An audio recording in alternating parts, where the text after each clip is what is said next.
Ketdik. Ketdimi? Assalomu alaykum do'stlar. Biz shunday son bo'lgan Chester fasonimizni sizlar uchun nalichiga chiqarib qo'ydik do'stlar. Buni dekorativ ishlarini ko'rsanglar shunday son qilib son navalda jasalgan do'stlar. Buni ishlarine kelib turgan bo'lsa, jig'ashlar sasnadan machalqalari 25 ga 45 dik qilchib ketmay turganday, bunday bo'ldi degan so'z yo'q bo'ldi do'stlar. Shunday son kashflar jasalgan.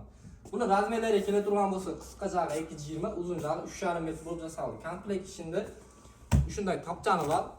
Do'stlar, buni senasına kelib turgan bo'lsak, 5 stol 32 ming so'm qilib qo'ydik. Stolni kelib turib, tanlab qo'shib ketsangiz bo'ldi. O'ziga yarasha senalar bor stolda do'stlar. Bizda shunday narichida daha bir rasvetkasi bor, uni ham kirgizib qo'ysangiz.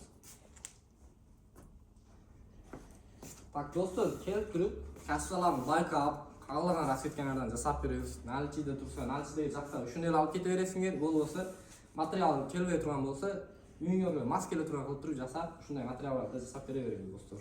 Million mebel xizmatlarida kelib zakaz beraverasizlar.